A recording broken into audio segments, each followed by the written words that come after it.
So, పుష్పక విమానం మనందరికి తెలుసు. సో, అదేంది ఏడబ్ల్యూఎస్ సర్వర్ అని పేరు పెట్టి ఏడబ్ల్యూఎస్ సర్వర్ గురించి చెప్తాను అని చెప్పి పుష్పక విమానం అని చెప్పారు కదా! సో, గుర్తుపెట్టుకోండి పుష్పక విమానం. ఎందుకు చెప్పానో సో, మీకు వెళ్ళే కొద్దీ మీకే అర్థమవుతది. ఆ లైన్ వచ్చినప్పుడు మీకు ఎక్స్‌ప్లెయిన్ చేస్తాను.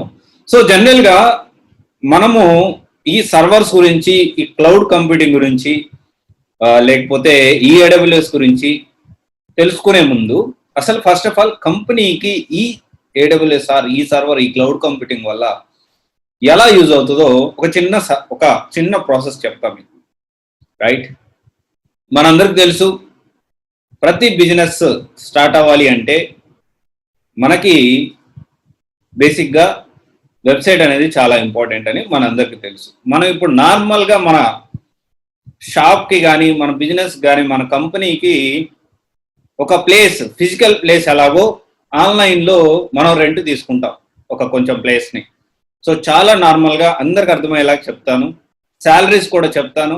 సో ఎలా దీనికి కెరీర్ ఉంటుంది, జాబ్ ఆపర్చునిటీస్ ఏ విధంగా ఉంటాయి, ఈ కంప్లీట్ ఇన్ఫర్మేషన్ అనేది తెలుసుకుందాము.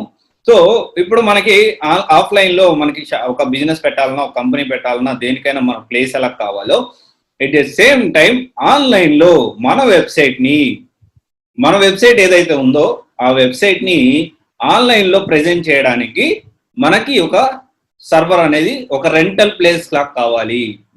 దాన్నే సర్వర్ అంటారు. రైట్, క్లౌడ్ కంప్యూటింగ్ అంటే ఏంటి, సర్వర్ అంటే ఏంటి?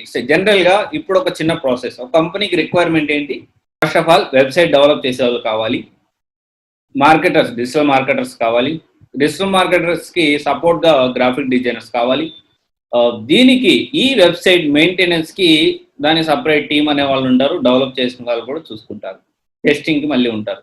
దానితో పాటు ఈ వెబ్సైట్ని మనం ఆన్లైన్లో పెడుతున్నాం అనుకున్నాం, దానికి ఆ సర్వర్ మెయింటెనెన్స్కి లేకపోతే ప్రాబ్లం వచ్చినప్పుడు, బగ్స్ వచ్చినప్పుడు చూసుకోవడానికి ఒక పర్సన్ కావాలి. వాళ్ళే ఈ క్లౌడ్ కంప్యూటింగ్ నేర్చుకొని దాన్ని ఏడబ్ల్యూఎస్ నేర్చుకొని దాని నుంచి దానికి సపోర్ట్ అనేది ఉంటుంది. రైట్, సో అసలు ఏడబ్ల్యూఎస్ అంటే ఏంటి, ఏడబ్ల్యూఎస్ ఎప్పుడు స్టార్ట్ అయింది? ఏడబ్ల్యూఎస్ 2006లో స్టార్ట్ అయింది. స్టార్ట్ చేసినప్పుడు అంటే నార్మల్ సర్వర్కి ఈ క్లౌడ్ కంప్యూటింగ్ తేడా ఏంటి అంటే, నార్మల్ సర్వర్ అంటే లోకల్ సర్వర్ అండి. మనం ఒక లిమిట్ పెట్టుకుంటాం జనరల్గా. ఇప్పుడు మనం ఒక జనరల్ సర్వర్, లోకల్ సర్వర్ 2000లో కూడా ఉంటాయి, 3000లో కూడా ఉంటాయి, 1500, 1000 రూపాయల్లో కూడా ఉంటాయి. షేర్డ్ హోస్టింగ్ అంటారు దాన్ని. సో లేదు, మనం క్లౌడ్ కంప్యూటింగ్కి నార్మల్ సర్వర్స్కి తేడా ఏంటి అంటే, వాడు ఒక బ్యాండ్విడ్త్ ఇచ్చేస్తాడు. సో నీకు ఒక మంత్కి ఒక 1000 మంది యూజర్స్ నీకు రావచ్చు అబ్బాయి, 1000 మంది యూజర్స్ కంటే ఎక్కువ నువ్వు వెళ్తే మాత్రం నీ బ్యాండ్విడ్త్ తట్టుకోలేదు, అంటే ఈ సర్వర్ అనేది మెయింటైన్ కాదు అని చెప్పి ఒక లిమిట్ అనేది ఇస్తాడు మనకి. ఈ క్లౌడ్ కంప్యూటింగ్ వల్ల ఏడబ్ల్యూఎస్ వల్ల ఉపయోగం ఏంటి అంటే, నువ్వు ఒక వ్యక్తి 1000 మంది కాదు, 2000 మంది కాదు, 3000 ఎంతమంది వచ్చినా ఈ పుష్పక విమానం లాగా ఎంతమంది వచ్చినా మళ్ళీ ఇంకో ప్లేస్ ఉంటుంది. మనం స్టార్టింగ్లో చెప్పాను కదా పుష్పక విమానం అని, సేమ్ అలాగే ఎంతమంది ఇప్పుడు ఈరోజు మనకి యూజర్స్ 1000 మంది వచ్చారు అనుకుందాం, రేపు మనకి ఆఫర్ పెట్టాం. ఇప్పుడు ఫ్లిప్కార్ట్, అమెజాన్ అట్లా ఆఫర్లు పెట్టినట్టు మనం కూడా ఆఫర్ పెట్టాం. అప్పుడు విపరీతమైన క్రౌడ్ వచ్చేసింది. మనం ఒక 10,000 మంది యూజర్స్ ఒక్కసారి వెబ్సైట్లో వచ్చి రిజిస్టర్ అయితే వస్తువులు కొనుక్కోవడానికో లేకపోతే ఏదైనా ఆఫర్ని గ్రాప్ చేసుకోవడానికో వచ్చారనుకుందాం. 10,000 మందికి కూడా ఈ ఏడబ్ల్యూఎస్ సర్వర్ అనేది సపోర్ట్ చేస్తుంది. ఈ నార్మల్ సర్వర్ ఏదైతే ఉందో అది సపోర్ట్ చేయదు. పైగా మనం వింటూ ఉంటాం, ఇంతకుముందు వినేవాళ్ళం బాగా, సర్వర్ డౌన్ అయిపోయింది. ఎగ్జాంపుల్, మనం ఇంటర్లో 10th మనం మార్క్ లిస్ట్ చెక్ చేసుకునేటప్పుడు సర్వర్ డౌన్ అయిపోయింది, అరే సర్వర్ డౌన్ అయిపోయింది అని చెప్పి మనం మాట్లాడుకుంటూ ఉండేవాళ్ళం, గుర్తుందా? సేమ్ అలాగే మనం ఇట్లా ఈ సర్వర్ డౌన్ అవ్వకుండా ఈ క్లౌడ్ కంప్యూటింగ్ అనేది యూజ్ అవుతుంది. సో ఇది ఎక్కువ majority company, Amazon, Netflix initial డేస్లో క్లౌడ్ కంప్యూటింగ్ అమెజాన్ ఏడబ్ల్యూఎస్ అనేది 2006లో స్టార్ట్ చేసినప్పుడు ఇది ఒక పెద్ద రిస్క్ అండి. ఎందుకంటే ఇది అవుతుందా కాదా అనేంత రిస్క్ అది స్టార్ట్ చేశారు. బట్ ఈరోజు 70% క్లౌడ్ మార్కెటింగ్ అనేది ఏడబ్ల్యూఎస్ అనేది ఆక్యుపై చేసింది. సో అంత పవర్ఫుల్ ఉంది ఏడబ్ల్యూఎస్. తర్వాత ఇంకా మైక్రోసాఫ్ట్ అజూర్ అని ఇంకా చాలా ఉన్నాయి. సో బట్ ఏంటి అంటే majority of cloud computing is AWS తోనే ఉందండి. సో ఇది స్టాటిస్టిక్స్ కూడా చెప్తున్నాయి. రైట్, ఇంకా ఫర్దర్గా వెళ్తే ఈ AWS గురించి మీకు ఒక క్లారిటీ వచ్చిందా? AWS అంటే ఒక కంపెనీకి కావాల్సిన వెబ్సైట్ని, అంటే సర్వర్ అంటే ఏంటి, ఒక వెబ్సైట్ని ఒక దగ్గర ప్లేస్ చేయడం, అంటే ఒక రెంటల్కి తీసుకున్న ప్లేస్లో పెట్టడం. దాన్ని ఆ రెంటల్ తీసుకున్న ప్లేస్ని ఆన్లైన్లో సర్వర్ అంటాము. ఇంతకుముందు లోకల్ సర్వర్ అంటే ఏంటి, నార్మల్గా ఒక లిమిట్ అనేది ఆల్రెడీ వాడు ఇచ్చేస్తాడు, ఈ లిమిట్లోనే నువ్వు వెళ్ళాలి అని. AWS అనుకుంటే ఇంకొక అడ్వాంటేజ్ ఏంటి అంటే AWSలో ఇప్పుడు ఒక సర్వరు మనకి లిమిట్ 1000 మంది ఇచ్చారనుకుందాం. రోజుకి 1000 మంది ఇస్తే 1000 మంది మనకి లిమిట్ ఇచ్చారు. మనకి ఈరోజు 10 మందే వచ్చారు, కానీ మనం 1000 మందికి ఛార్జ్ అనేది పడుతుంది. AWSలో అట్లా ఉండదు. ఈరోజు 10 మందికి వచ్చారా, 10 మంది వచ్చారా, 10 మందికే పే చేయి. రేపు నీకు 1000 మంది వచ్చారా, 1000 మందికి పే చేయి. లేదు నీకు ఎల్లుండి మళ్ళీ 1,00,000 మంది వచ్చారా, 1,00,000 మందికి పే చేయి. లేదు ఆ రోజు మళ్ళీ ఒకరే వచ్చారు, ఆ ఒక్కరికే పే చేయి. సో ఇలాగేంటి అంటే అవసరమైనప్పుడు పెరుగుతా పోతుంది, లేదు తగ్గినప్పుడు తగ్గుతా పోతుంది. ఇది ఒక మంచి అడ్వాంటేజ్. సో డిసడ్వాంటేజ్ విషయానికి వస్తే ఇది చాలా కాస్ట్ అనేది సో వెన్ కంపారిటివ్లీ మిగతా అన్నిటికంటే కూడా కొంచెం ఎక్కువ ఉంటుంది, కానీ క్వాలిటీ ఉంటుంది. మనం ఒక్కసారి మన వెబ్సైట్ని అమెజాన్లో ప్లేస్ చేసామంటే, అమెజాన్ సర్వర్లో ప్లేస్ చేసామంటే రిలాక్స్డ్గా చిల్ అయిపోవచ్చు. ఎందుకంటే అస్సలు మీకు సెక్యూరిటీ అనేది చాలా హై సెక్యూరిటీ ఉంటుంది. క్లౌడ్ కంప్యూటింగ్లో వన్ ఆఫ్ ద బిగ్గెస్ట్ మంచి సూపర్ విషయం ఏంటంటే, సూపర్ ఆసమ్ విషయం ఏంటి అంటే సెక్యూరిటీ, హై సెక్యూరిటీ ఉంటుంది. మిగతా అన్ని సర్వర్స్లో అట్లా ఉండదు. హ్యాక్ అవ్వచ్చు, లేకపోతే ఊరికే కొన్ని వెబ్సైట్లు నేను చూశాను కూడా, చాలా అంటే కాస్ట్లీ సర్వర్ అయితే తీసుకున్నారు, 6,000 అరౌండ్ అట్లా తీసుకున్నారు. I don't want mention that particular server name, but అయితే 6,000 అరౌండ్ కాస్ట్ ఉంది పర్ ఇయర్ అనమాట. అన్లిమిటెడ్ బ్యాండ్ విత్ అన్నారు, బాగానే ఉంది. కానీ సెక్యూరిటీ ఎంతవరకు ఉంది?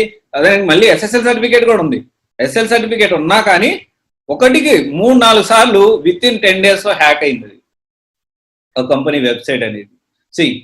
అలాగా ఇట్లా అన్ని హ్యాక్ అవుతా ఉంటాయి. హ్యాక్ అవ్వకుండా మనం సెక్యూర్డ్గా మనం ఒక్కసారి AWSలో ప్లేస్ చేసామంటే చాలా రిలాక్స్ అయిపోవచ్చు. ఇంకా చాలా మ్యాక్సిమం ప్రాబ్లం అనేది రాదు. మ్యాక్సిమం మన సైడ్ నుంచి ఏమన్నా ప్రాబ్లం వస్తే రావచ్చు, కానీ AWS సైడ్ నుంచి, సర్వర్ సైడ్ నుంచి మాత్రం ఎటువంటి ప్రాబ్లం రాదు. రైట్, ఇక్కడ ఈ సర్వర్, అమెజాన్ సర్వర్కి జాబ్ సాలరీస్ ఎలా ఉంటాయి, రోల్స్ ఎలా ఉంటాయి, దానికి సంబంధించిన స్కోప్ ఎలా ఉంటుంది. సో జనరల్గా ఒక హార్ష్ విషయం చెప్తాను, హార్ష్ రియాలిటీ ఒకటి చెప్తాను. ఎప్పుడైనా డెవలప్ చేసే వాళ్ళకి ఉన్నంత డిమాండ్ డెఫినెట్గా క్లౌడ్ మిగతా ఏది తీసుకున్నా, when comparatively development, website develop చేసే వాళ్ళకున్నంత డిమాండ్ ఇంకెవరికి ఉండదు. లేదు, స్టిల్ అమెజాన్ AWS అనేది ఉన్న వాటిలో 70% దాకా మార్కెట్ క్లౌడ్ కంప్యూటింగ్ ఆక్యుపై చేసింది కాబట్టి బాగానే ఉంటుంది. ఇప్పుడు డెవలప్ చేసే వాళ్ళకి శాలరీస్ విషయం, డెవలప్ చేసే వాళ్ళొకరు, ఒక సింపుల్ ఎగ్జాంపుల్ అండి, కార్కి డిజైన్ చేసి మా ఇంజనీర్ ఎక్కువ శాలరీ సంపాదిస్తాడా, దాన్ని డ్రైవ్ చేసే డ్రైవర్ ఎక్కువ సంపాదిస్తాడా? Simple example. ఇప్పుడు ఆటోమొబైల్, జనరల్గా majority automobile engineers, mechanical engineers ఒక కార్ని డెవలప్ చేస్తారు, డిజైన్ చేయడం కానీ దాన్ని డెవలప్ చేయడం, డిజైన్ చేయడం కానీ డెవలప్ చేయడం కానీ చేసేది మెకానికల్ ఇంజనీర్, ఆటోమొబైల్ ఇంజనీర్. మరి డ్రైవర్కి ఎక్కువ శాలరీ సంపాదిస్తారా, ఆటోమొబైల్ ఇంజనీర్, మెకానికల్ ఇంజనీర్ ఎక్కువ సంపాదిస్తాడా? సింపుల్ లాజిక్ మీకే వదిలేస్తున్నా. సేమ్ డెవలప్ చేసేది డెవలపర్స్, దాన్ని సర్వర్స్ని, ఒక సర్వర్ అనేది ఒక చిన్న పార్ట్ అంతే, కానీ దాంట్లో కూడా జాబ్ ఆపర్చునిటీస్ ఉన్నాయి, లేదనట్లేదు. ప్రతి ఒక్క సాఫ్ట్వేర్ కానీ ప్రతి ఒక్క వృత్తికి ప్రతి ఒక్క స్కిల్కి దానికి తగ్గ డిమాండ్ దానికి ఉంటుంది. దాంట్లో కూడా లక్షలు తీసుకునే వాళ్ళు ఉన్నారు, దీంట్లో కూడా లక్షలు తీసుకునే వాళ్ళు ఉన్నారు. రైట్, ఇప్పుడు స్కోప్ శాలరీ విషయానికి వస్తే, సో AWS ఇప్పుడున్న ప్రెజెంట్ సినారియోలో 1/3 అంటే ఈ మైక్రోసాఫ్ట్ అజూర్ వచ్చిన తర్వాత 32% పడిపోయింది. సో ఫస్ట్ వచ్చేసి ఇప్పుడు కూడా అమెజాన్ వెబ్ సర్వీసే ఉంది, 32.4%తో నెంబర్ 1 ప్లేస్లో ఉంది. నెంబర్ 2 విషయానికి వస్తే మైక్రోసాఫ్ట్ అజూర్ 17.6లో ఉంది. నెక్స్ట్ గూగుల్ క్లౌడ్ ఇప్పుడే స్టార్ట్ అయింది, అది కూడా 6%లో ఉంది. సో AWSలో ఒక బ్యూటీ ఏంటి అంటే మొత్తం 76 అవైలబిలిటీ జోన్స్ ఉన్నాయి. డిఫరెంట్ కంట్రీస్లో డిఫరెంట్ జోన్స్ అనేది ఏర్పాటు చేసి ఓవరాల్ గా వరల్డ్ వైడ్ గా చూసుకుంటే 245 కంట్రీస్ లో ఉందండి ఇది.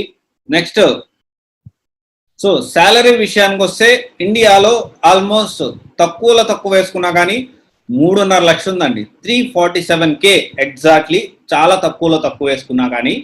లేదు యావరేజ్ చూసుకుంటే 607K అంటే 6,07,000 దాకా ఉంది. హైయెస్ట్ చూసుకుంటే 16 lakhs దాకా కూడా వెళ్తుంది. సో ఓవరాల్ గా చూసుకుంటే on an average minimum 6 to 7 lakhs దాకా ఉందండి. మిడ్ లెవెల్ అంటే ఏంటి అంటే ఫస్ట్ ఇనిషియల్ గా తక్కువ శాలరీ ఎవరంటే 1 to 3 years వాళ్ళకి 3 to 4 lakhs మధ్యలో ఉంటుంది. 1 to 3 years, 3 to 7 years వాళ్ళకి అరౌండ్ 6 lakhs నుంచి 7 lakhs మధ్యలో ఉంటుంది. 7 to 10 ఆ పైన ఉండే వాళ్ళకి 16 lakhs దాకా ఉంటుంది. ఇది AWS గురించి.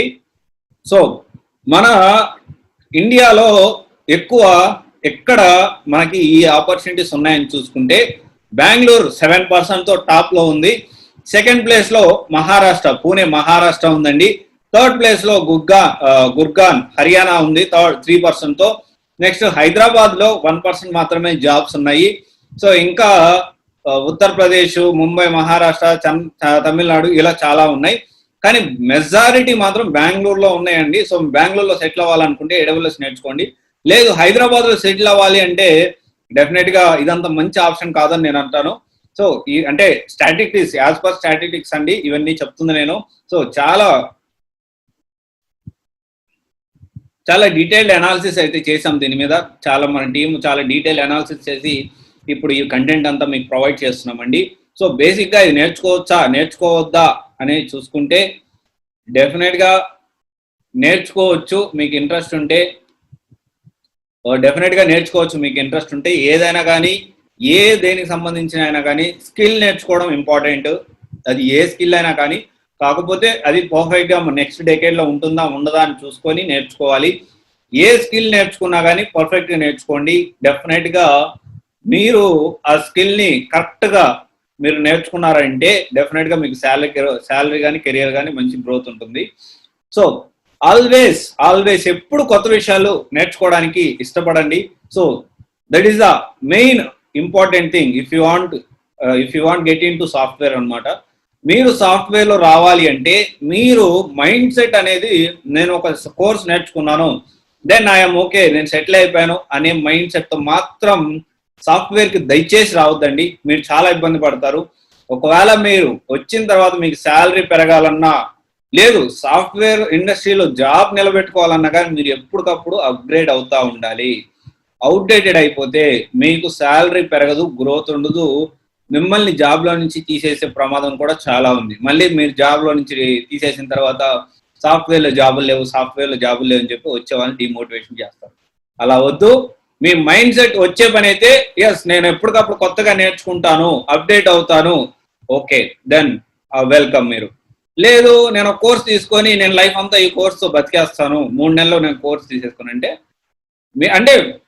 హార్ష్ రియాలిటీ చెప్తున్నా. మీకు ఇష్టమన్నా లేకపోయినా ఇది వాస్తవం. మీరు తెలుసుకొని వచ్చిన తర్వాత మీరు మంచిగా సక్సెస్ అవ్వాలి. Thank you guys. ఇది ఓవరాల్ గా AWS గురించి. AWS అనేది కెరీర్ ఆపర్చునిటీస్ బాగానే ఉన్నాయి, బట్ వెన్ కంపారిటివ్లీ ఇది 70% నుంచి మళ్ళీ 32% వచ్చింది.